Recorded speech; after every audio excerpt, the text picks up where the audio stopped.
Hi, I'm Dr. Gemma, and welcome back to Cognitive, the Knitting Psychology podcast.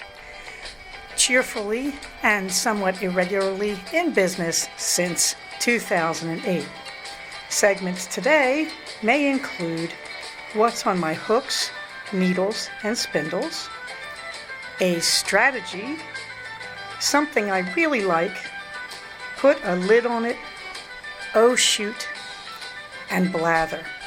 So sit back, put your feet up, pick up your knitting, crocheting, spinning, weaving, or dyeing, or any other yarny thing you're doing, and get ready to enjoy.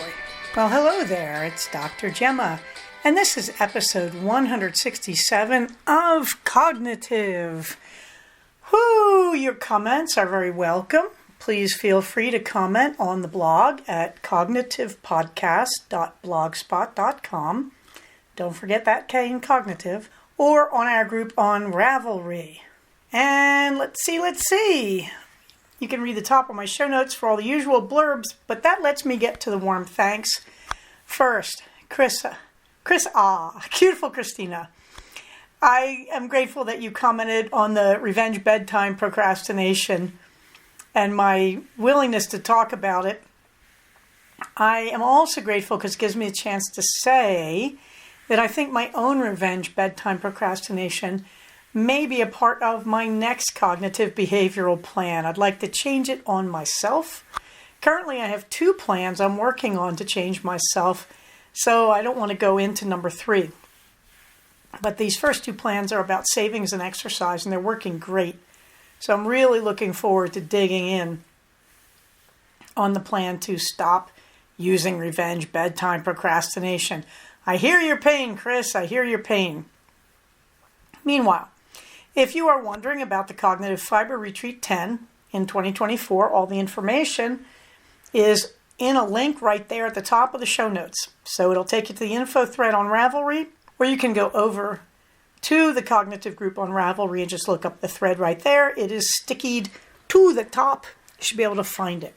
So let's talk about what's on my hooks and needles. I have finished nothing. I do want you to know, in the in-progress list, the stash toss, starting over on January 1st, 0 skeins of wool in, of any yarn in, versus 1 skein out, because I did finish those socks. This is killing me. I keep having the craving to buy yarn. I found myself looking at a medical appointment I have to go to sooner or later for an ultrasound and thinking, wow, there's like 4 yarn places right by that place. So this is killing me, folks. But I cannot deny the value of the stash toss. And you can do this so many ways. You can do it based on yards that you've knitted versus yards that you've bought, or skein numbers. I think it pretty much evens out in the end. I'm not always sure about my skein numbers, to be honest, because some of these are, I skeined them up from my own hand spun, and as I knit them, I think this is not the right amount on the label.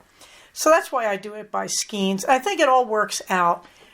I'm not sure I have the most accurate system is what I'm saying, but I have a system that is letting me see that tracking my yarn is a very good idea because it's making me dig deep into my stash. Speaking of which, the 5th sock yarn cowl from CFR 23 is coming right along. You can see it doubled right there. It's not very thick. It's probably about a little over an inch thick there. The colors are just fantastic. And I also thought while I was putting that up, that picture of the most recent, this is, by the way, the pattern is the Abba's sock yarn cowl. But you can get that link in the show notes. You can find out all this stuff. But when I was posting that, I was thinking it really should show you some other patterns for mini skeins that I collected before CFR 23. Of course, I'm ignoring them all except this one, but still. So you can find a link in the show notes for a really nice website that's like an encyclopedia of mini skein patterns, or patterns that weren't made for mini skeins but adjust to it really, really well. The truth is, as I sit here talking to you, I'm looking at a pile of, rolled up little balls of sock yarn and the 5th sock yarn cowl because it's that easy. You keep it right in front of you and you just knit part of a row every now and then. Meanwhile, the first stash dive socks, they're going well. I'm on sock number 1 and you can see in the picture It's front and back of it, and I'm well beyond the waste yarn for the afterthought heel. This is a fun knit, as my plain vanilla sock always is. The wool is, if you're American, Jawool. I think if you're German, it's more like Jawohl, or Jawohl if you're American, I guess. But anyway, it's beautiful stuff. I bought this in 2010, as you can see from the listing in my show notes. And I love that it's there for this deep stash dive. This is an interesting yarn because it's very rustic. I'm not sure why it is. It's wool and nylon like most other sock yarns, but it's a bit fuzzier than they tend to be. And it's a little more splitty to handle, but this should in no way stop you from using this wool. This is a very, very nice wool. Maybe it's a little more loosely spun than most sock yarn, might be the way to say that. Or the proportion of wool to nylon, the wool may be higher than it usually is. Whatever it is, this is a beautiful yarn, and these are fantastic socks. I'm really, really glad I went on that stash dive and got them out of there because I'm having a good time. Vestuary. Oh, my knitting attacked me. Oh, I was like one row away from moving from my 4 inches of ribbing, I'm knitting bottom up, into the stockinette portion when I noticed I was knitting in the wrong direction. I was looking at the inside of it. How could I tell? Because I had run some yarn up the inside and it was sticking right out in the middle there. And yes, I could have kept right on going, but I looked at that piece of yarn sticking through the ribbing and said, I don't think that's ever going to look right in my mind. And in the back of my head, I hear Gigi Knitmore's voice saying, if you don't like it now, you won't like it later. I tinked that puppy. I was going to rip it out completely and start over, and I couldn't bear to do it. Well, I was. Actually, I pulled the needles out, and I started ripping back, and then I realized I could see every individual stitch sticking up individually. And it was very funny because the knit stitches were leaning towards me, and the purl stitches were leaning backwards. And I realized suddenly, Malabrigo Rios is a pretty sticky yarn, and it's retaining its stitches even when I pull the needles out. So I went back to that one place with the weird piece of yarn sticking through, fixed it, and I rethreaded the needles. Fortunately, I was on lunch break. Please don't think I'm doing this with patience. And it worked. So now I'm looking down at it now, a good 2.25 inches into it. So I am over the worst of it now. I will tell you my philosophy of taking out stitches is you see that you have to do it and you need to step away for a few minutes and recover because you're going through the range of emotions that we all go through when we tink back. And then you want to get to that as fast as you can and do the repair. Like do the tinking back, get the needles back into place so that you can knit the way you want to. And those of you who don't know, tink is knit spelled backwards. So when you knit, you go one direction. When you tink, you pull back. You get out of it and go the wrong way. So I was tinking back. I was pulling out stitches. But my philosophy is you want to do this as soon as you can before you begin to hate the project. So I was on the phone with my friend Carla, and I looked at it and realized I had really done this for like 3.5 inches at least. And I just put it down and said with my teeth gritted to Carla, who is Quantum Quadrat and is a knitter, very experienced knitter herself. So I gritted my teeth and I said, I am putting it in timeout now and picking up my socks. And she laughed because we've all been there, my knit siblings. We have all been there. So, the philosophy, though, is get it under control as fast as you can. So the next day, actually, I'm trying to think what I was doing. I was listening to a class and from Evolution of Psychotherapy, from that big conference I've been listening to. And while I was listening, I just began tinking back because I had something else to keep me distracted. But please, you want to do your repairs quickly, is my advice there. Meanwhile, you can see a terrific picture of Romule Sweater 2023, which is turning into the Old Friends Romule because so many of my animals, living and passed on, are in it. There I am holding it. Right now, what you can't see is I am on the ribbing, and I'm doing that in solid alpaca. That is my alpacas, Summer and Jubilee. Jubilee is still with us. She is so old. She's like one day younger than Moses at this point. We don't know why she's still alive, but she is. So we love her and we're caring for her. At any rate, I am on the ribbing. Now, I thought I was going for 12 inches, then 4 inches of ribbing, something like that. No! I calculated how many more rows I had to do. I did them. I'm at 15 inches. That's why that sweater looks long, because it is. But I'm doing the ribbing on the bottom of it, and I said this before. I don't have to do ribbing. It's a big, heavy sweater, but this is a cold weather sweater. Ribbing keeps the airflow from coming up the bottom of your sweater. So yeah, there will be ribbing on those wrists too. But what's really nice is right now, I'm not doing the arms anymore. The arms are where I want them to be. And so I'm just finishing the body. Then I will do a try on, and I will measure what I need to do on the arms. And the arms are probably going to be just a solid chocolate from this point on. I'm going to stop doing all the color work and just let them be what they're going to be. And so that will bring them in a little more narrow and let me do ribbing. So we're getting there on this. I have never had a Romule take this long. I have never had a Romule be quite this heavy. It is double all the way through. It's 2 layers of yarn, one that's being knitted and one that's in floats being carried in the back. And these are bulky yarns to begin with. At some points, I have been holding 5 yarns together. Well, 3 in one hand, 2 in the other to be totally fair. But when you carry the floats and everything, it's 5 yarns thick. I love this thing. This is a heavy, heavy sweater. This is a ski sweater. But it's very, very pretty. The pictures just really can't do it justice. Meanwhile, no work on embroidery and no work on spinning.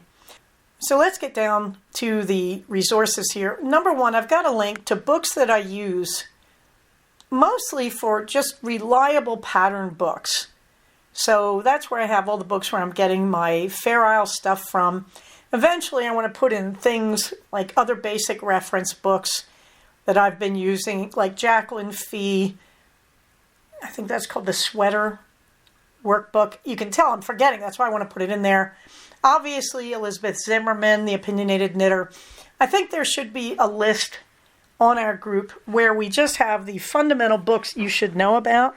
Some of them have aged out, like Stitch and Bitch, which is still a really good book, but the patterns are a little bit out of date, put it that way. But I want to do that. So I've got a link to those. It says a knit crochet library on my Ravelry group, and the link is a knit crochet library.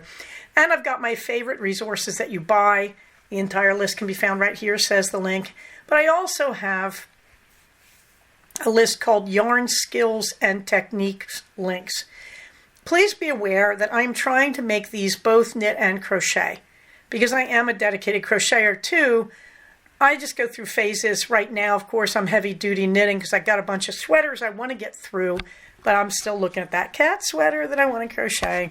Okay, meanwhile, let's get on to a strategy. Now you know I've been talking about perfectionism, and the problem with perfectionism is your lack of forgiveness of yourself when you make mistakes. And because you hold yourself to these things, you're probably holding other people to high standards as well, that you don't forgive readily. I don't. I'm a perfectionist, let me be honest. It's hard for me to forgive. I've got to take a lot of time to wear through my emotions on the thing. Okay, the part of that is that you're not forgiving yourself. As trite as that sounds, when you make mistakes, you remember them, you obsess over them, you keep repeating to yourself and remembering how you did it and the way you did it. Yeah, so perfectionists have a hard time acknowledging their own mistakes, as I've said, and then fixing them. And the more you learn to fix your own stuff, the more forgiving you become of other people. This is a Buddhist practice called just like me in English, that we have to remember when we get angry at somebody for making a mistake, you've probably made a similar mistake. And so you cultivate that thought. They did this thing, but I've done that too. They're really just like me. When we're angry at people, we're doing the opposite. We're saying, you are not like me. I would never do this. That's the perfectionist. So the question becomes, now that I'm making mistakes, how am I going to fix my own mistakes so that I can reach just like me? The answer is 2 ways. Number 1, if that person can be reached, you're going to apologize to them. You're going to just tell them that you made a mistake and that you regret it. You're not going to make excuses. We've talked about this over and over again. Here's what an apology sounds like. I did this to you. I am sorry. I realize I should not have done it. It was wrong, and I apologize. That's it. Now, if you time that, of course, what was that? 3 seconds? 4 seconds? Oh, the hardest 4 seconds in any human life. But that's really it. If you apologize to the person, you now are free to let it go. Except you might have to make reparation. I had a colleague when I was working for the Mallard who used to come in and pick on me all the time. Finally, the egret got angry. She saw it and she just walked up to her and said, "You have to stop treating her like this." So the angry colleague walks in and says, "I'm really sorry, I shouldn't have done this." And I looked at her and I said, "Did the egret make you do this?" And she said, "Yes." And I said, "Okay, then we're done." And she said, "Well, if you're not going to accept my apology, I don't have to keep going." And I looked at her and I thought, no, you don't understand. I didn't bother to explain to her. This is another psychologist. Can you believe this? I looked up at her and I thought, that's not an apology. I was forced to do this. Now, the interesting thing, though, is she did make reparation in terms of she stopped talking to me. So she stopped bullying me in the office. Now, that's okay. It's a lousy apology, but there was behavioral change. There was reparation. So when you apologize, an apology isn't just, "I'm sorry for the past." It's including the idea, "I'm going to try not to do that in the future." So that's what you're doing to fix your mistakes with people in real time. Now, the other thing you can do, what if you can't get to that person? What if they're not around? You make reparation. So, yeah, it's true. I knit teddy bears for kids. I haven't done it in a while, but I was knitting for Mother Bear for a long time. They're crocheting, really. I was crocheting teddy bears for kids. And that is, I can't fix the things I've done wrong when I was a kid, but I can make other kids happy.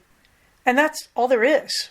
I can't go back to the 1960s or the 1970s and fix those things. So I am just going to say, I'm sorry for what I did, and I'm taking my time, my money, my effort, my skills, and I'm making reparation. There's a lot of things you can do. And this is part of thought stopping. So you're lying in bed at night, as we all do, those of us who are perfectionists, and you're telling yourself how rotten you are, and you're reliving painful memories. So, example. My favorite example is actually Albert Payson Terhune, a very famous American author who wrote about collie dogs mostly in the beginning of the 20th century. Terhune told a story about how, in front of his father, the minister, Terhune grabbed a puppy that was bothering him and lifted it off the ground by its ears, and the puppy yelped and screamed. Okay? Now, this is weird. You think, why would he do this? He was 6 years old. He did it because that was dog training in those days. I'm not making this up. They used to tell you treated a terrier that way. If you had a hunting dog or a terrier, if they misbehaved, you lifted them up by the ears. President Lyndon Baines Johnson did this in the early 1960s with one of his beagles in front of the press, and it created a national surge of outrage. He was mystified. He was raised in that world, pick the dog up by the ears. What did Terhune do about it? Well, first he told the story. His minister father just walked over to him and picked him up by his ears. Now, obviously, he didn't pick him up very far. But he screamed. The father put him down, looked him in the eye, and said, "Did you like it? Why do you think the dog liked it?" So my version of that story is I think his father just pulled the tops of his ears. But even so, would I do that with a kid? No. I don't recommend physical punishment like that with children. However, this was the early 1900s. This was like 1903 or something, I would guess, based on Terhune's age. Actually, it may have been the late 1800s. But, this is what they did. I don't approve of it. We know that doesn't work. However, Terhune never forgot it. And he told the story with some amusement as he aged. And he became the first major advocate in America for not using corporal punishment on dogs. He made reparation. Did he know he was making reparation? I don't know, but he figured it out. He told the story a lot, so he seems to have figured it out. But also, he began to realize it's not just about I shouldn't have hurt the dog. It's about learning why I shouldn't have hurt the dog. That's what his father taught him, that you don't hurt another creature. And yet, the interesting thing about Terhune was he became a dog trainer. And he realized if you hurt your dogs, that's a mistake.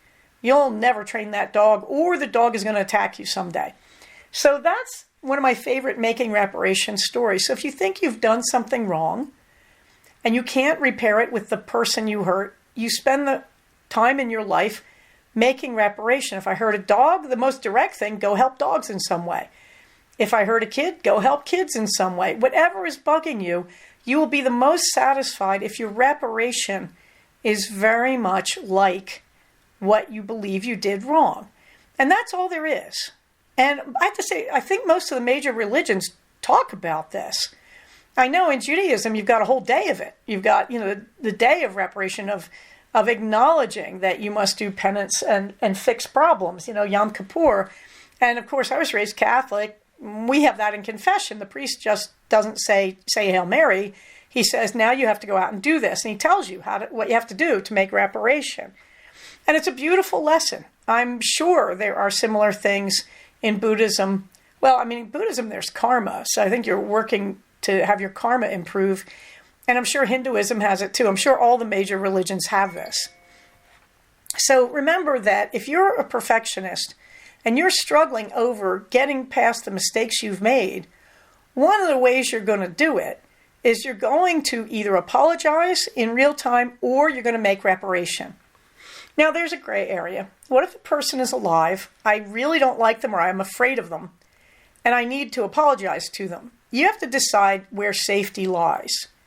So if it's unsafe to go to that person and apologize, don't make reparation.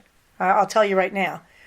But also you have to decide, is that it or is it ego? That this person's actually okay, but I still am not ready to apologize to them. That's a bigger issue you have to work on. And again, we'll talk about Just Like Me next time. That's kind of where the Just Like Me comes in. Moving right along, Aw Shoot. Well, you'll be stunned by this. You haven't heard Aw Shoot in a long time. It was my segment for exercise that began, strangely, not from my running, but when I was shooting archery a few years back in the old series of the podcast. That's what Aw Shoot is about. Well, I'm not shooting right now, but I am working with my tracker through Heroes Journal to exercise again. And I'm very pleased. You can see my Fit Desk, my monitor on my bike that has a desk on it, at 24 minutes. And so right now what I'm working on is, I was working on biking for 15 minutes every day. I had to interrupt that for COVID, but I am back to it. And I was going to do that for 31 days, and then I would roll over to a higher number. So right now I'm at 20 minutes a day. And this is great.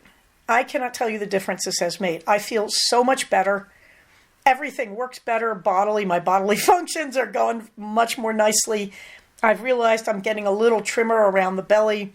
But mostly, I have more energy, and I feel really good. So I want you to know I'm now in the second month of working out on my bike desk. And a lot of times I'll just do it when I'm talking to a patient. I'll just pedal with no resistance just to move. Anything that makes you move is going to increase your sense of well-being. Please make it age appropriate. When I was in my 40s, when I was 43, I was marathoning. I'm 63. I'm not. Now I'm coming back from COVID, which I feel fine. That's pretty normal now. And I'm coming back from a long break in my running. Will I run again? I'm not sure. But right now, I have to say I'm deeply enjoying the bike desk. And I'm about 35, something like 35, 36 days into it. It's working really, really well. Hence, I'm looking at doing the same system to stop my revenge bedtime procrastination. I'm also doing the tracker for savings, and that's going really well. I've reached, since December 5th, over half of my goal by using the 100 days system that I've talked about. It's going really, really nicely. On to the fluffy books. I added a new book by Maria Grace. She finally did an original series, not a rewrite of some version of Jane Austen. It's called Righting Old Wrongs, and writing is spelled Wrighting. It's interesting. It feels like a lot of these types of books. I wouldn't call it highly original, but it's fun. It's everything you like about Maria Grace, who wrote the Jane Austen's Dragons series. It's a very, very satisfying book. She's really grown up a lot as a writer. She's really correcting some old wrongs, as in she's trying to make it a little more multicultural, multiracial, which is a nice thing to see. The problem with reading Jane Austen fanfic is it's like a blizzard. It's all white, and you kind of go like, oh, there's only so much I can take. Because it doesn't feel comfortable. It's not real world enough for me anymore. So Righting Old Wrongs, the link is in the show notes by Maria Grace. If you like her stuff, it's a fun book. I wouldn't call it earth-shatteringly new or original, but she's made some improvements. in what she does, which I like. It's a reasonably original idea. It's fun. It's a fun book. That's all I can say. It's fluff. Something I really like, well, I am finished my 2-year requirement for continuing ed thanks to the Evolution of Psychotherapy conference. Mainly thanks because they published the link to their online on-demand classes. So I am listening to them every night. Now, of course, I'm done my requirements, but that won't stop me.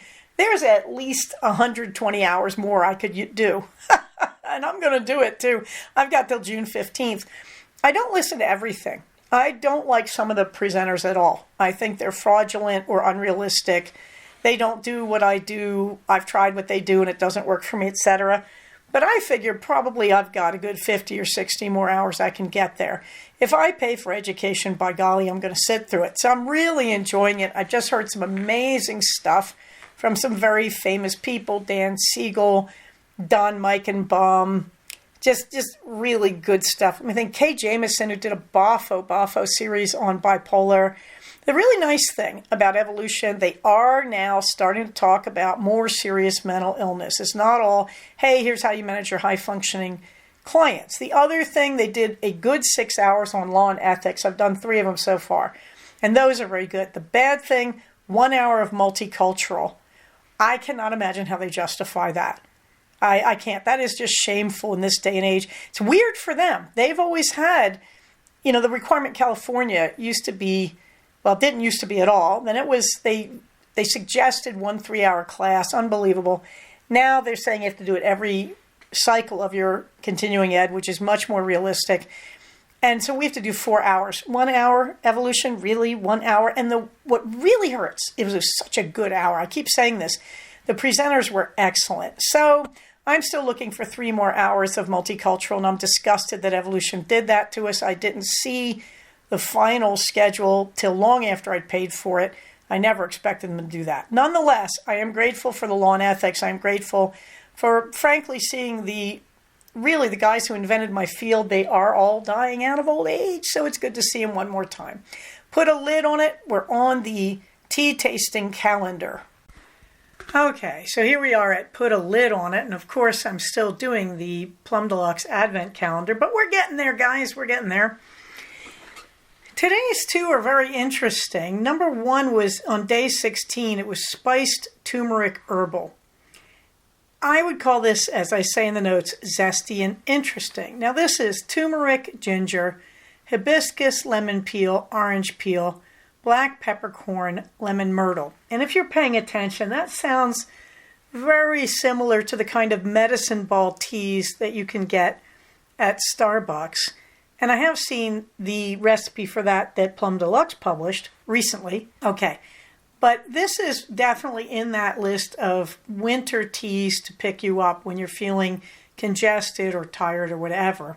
And I like this a lot. The turmeric is the major ingredient, and you definitely are going to notice that sort of spicy flavor between that and the black peppercorn. But there's a lot of citrus in there, and there's a nice firm ginger presence. So I liked it. I like the smell. I like the taste. Particularly since at this point, I probably had COVID, because I believe this was something I drank probably Saturday night of the Evolution Conference, Sunday being the last day when I actually left and did not attend anything.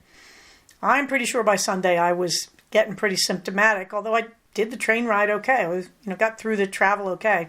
Who knows, really? But at any rate, this got through that fugue that if I was losing my taste and my scent, this worked and I enjoyed it.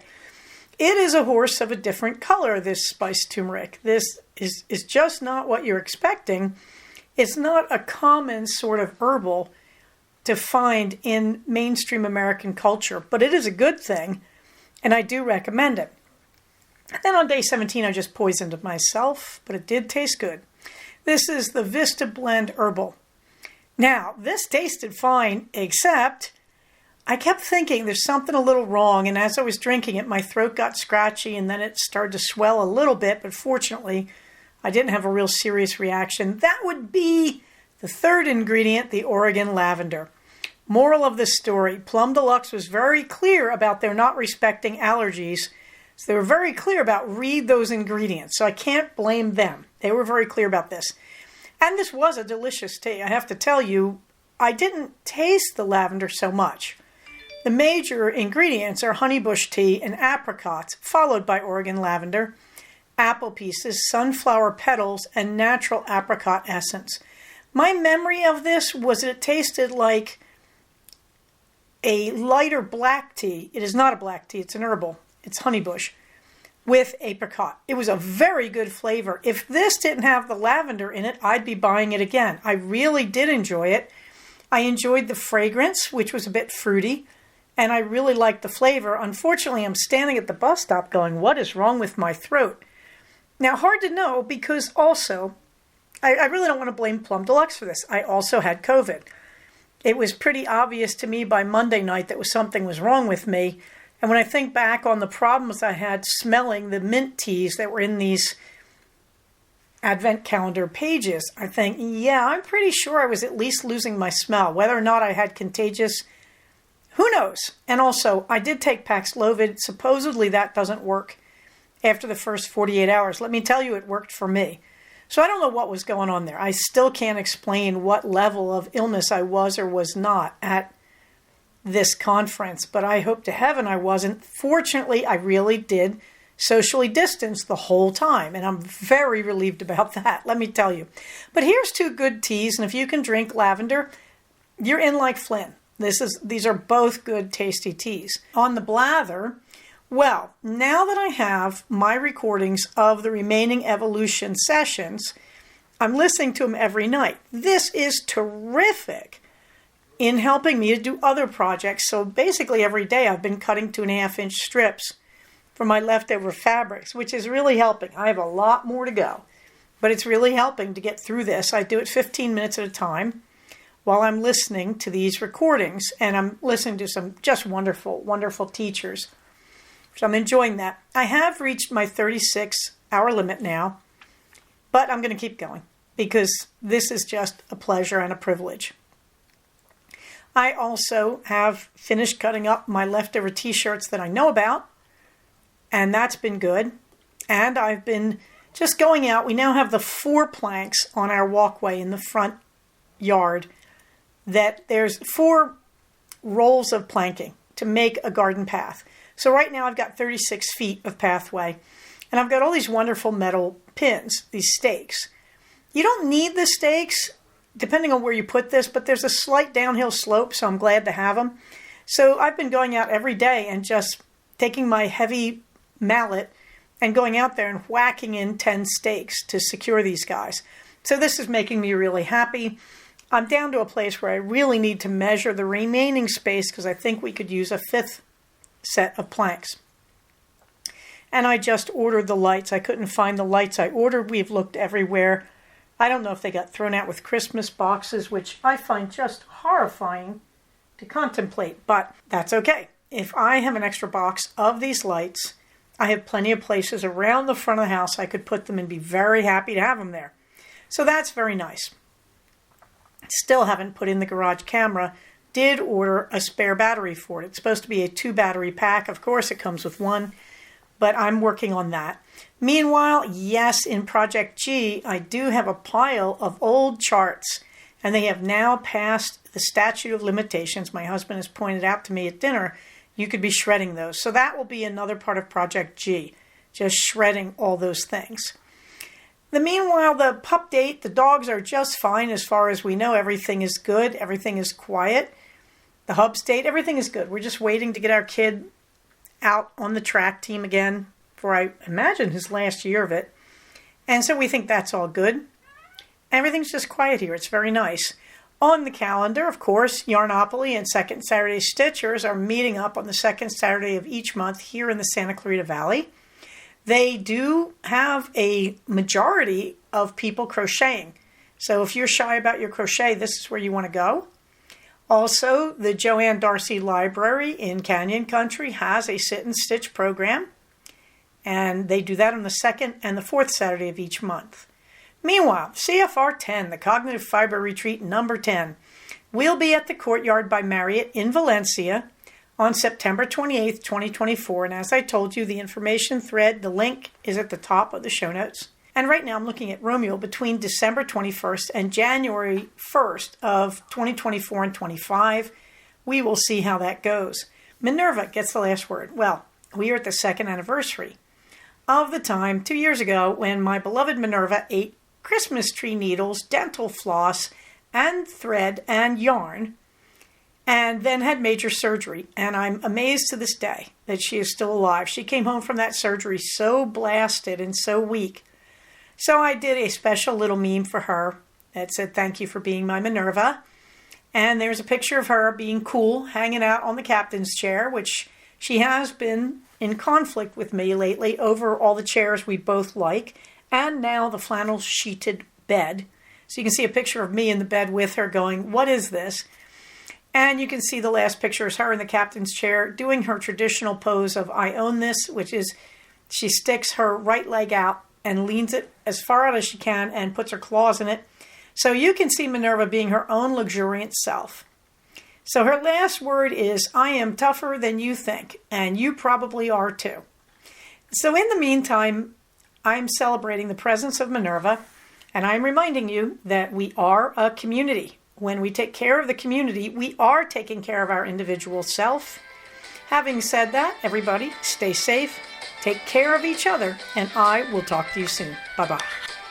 So we have come to the end of another episode of Cognitive. Please do not use this podcast to diagnose yourself. If you think you are having a mental health problem, please contact a licensed mental health professional.